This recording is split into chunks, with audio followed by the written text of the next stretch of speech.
क्या आपने कभी सोचा है कि मास्टर्स डिग्री के बाद पढ़ाई की सबसे ऊंची एकेडमिक डिग्री कौन सी होती है? अगर आपका इंटरेस्ट रिसर्च करने में, कोई डिस्कवर करने में या किसी चीज में डीप नॉलेज इकट्ठा करने में या प्रोफेसर बनने में या रिसर्चर बनने में अगर आपका इंटरेस्ट है तो आपने पीएचडी का नाम तो जरूर सुना होगा। पीएचडी यानी डॉक्टर ऑफ फिलॉसफी। लेकिन पीएचडी आखिर होती क्या है, कौन कर सकता है, कितने साल लगते हैं, पीएचडी करने के बाद करियर ऑप्शंस कौन से होते हैं, पीएचडी के लिए एलिजिबिलिटी क्राइटेरिया क्या है, इन सारे सवालों के जवाब हम आज के इस वीडियो में जानेंगे। तो फ्रेंड्स, पीएचडी का फुल फॉर्म है डॉक्टर ऑफ फिलॉसफी। नाम में फिलॉसफी है, इसका मतलब ये नहीं कि पीएचडी हम सिर्फ फिलॉसफी सब्जेक्ट में कर सकते हैं, ऐसा बिल्कुल नहीं।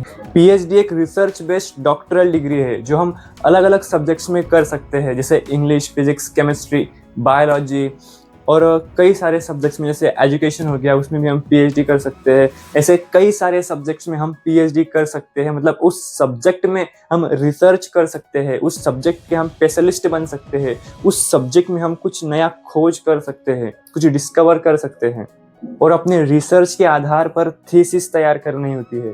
तो फ्रेंड्स, अब बात करते हैं कि पीएचडी कौन कर सकता है। तो अगर आपको पीएचडी करना है, आपको जिस भी सब्जेक्ट में पीएचडी करना है, उस सब्जेक्ट के आपके पास मास्टर की डिग्री चाहिए। फॉर एग्जांपल, अगर आपको इंग्लिश में पीएचडी करना है तो आपको मास्टर्स में आपका इंग्लिश सब्जेक्ट होना चाहिए।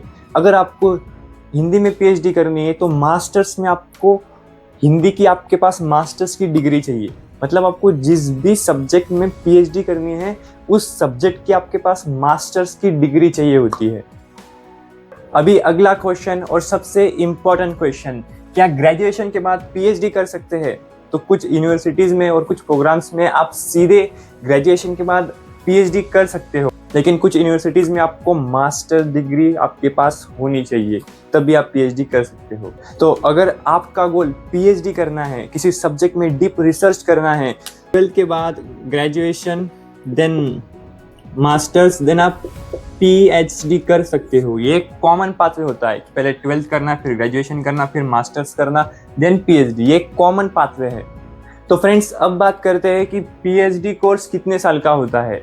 तो पीएचडी कोर्स कोई छोटा कोर्स नहीं है, आमतौर पर इसमें कई साल लग सकते हैं और एक्चुअल ड्यूरेशन ये रिसर्च, यूनिवर्सिटी रूल्स, इन सब फैक्टर्स पर डिपेंड करता है। इस दौरान आपका course work, research factor, writing, thesis आपको राइटिंग करना होता है, ये सब फैक्टर्स डिपेंड करते हैं। इसलिए पीएचडी एक लॉन्ग टर्म एकेडमिक जर्नी समझना चाहिए।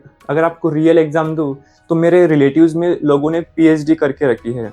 तो एक ने इंग्लिश में पीएचडी की है तो उसे 8 साल लगे हैं पीएचडी करने में इंग्लिश में, और एक है जो जिसने मैथ्स में पीएचडी की है, उसने 5 साल में पीएचडी निपटा ली। वो डिपेंड करता है आप पे, आप कितने जल्दी सब मैनेज करते हो, वो आप पे डिपेंड करता है। कोई 5 साल में भी कर लेता है, कोई 8 साल भी लगा देता है, वो आप पे डिपेंड करता है। तो फ्रेंड्स, अभी बात करते हैं कि पीएचडी करने के बाद आपके पास करियर ऑप्शंस क्या होते हैं। तो आपके पास कई सारे करियर ऑप्शंस यहाँ पर ओपन होते हैं। आप जिस सब्जेक्ट में आपने पीएचडी की है उस सब्जेक्ट के आप प्रोफेसर बन सकते हो, बड़े बड़े कॉलेज में लेक्चरर बन सकते हो, आप टीचर बन सकते हो, स्कूल्स कॉलेज में आप पढ़ा सकते हो, आप कंटेंट राइटिंग कर सकते हो और आप राइटर बन सकते हो, आप खुद की किताब लिख सकते हो। फॉर एग्जांपल, अगर आपने इंग्लिश में पीएचडी करी है तो आप इंग्लिश ग्रामर की बुक लिख सकते हो।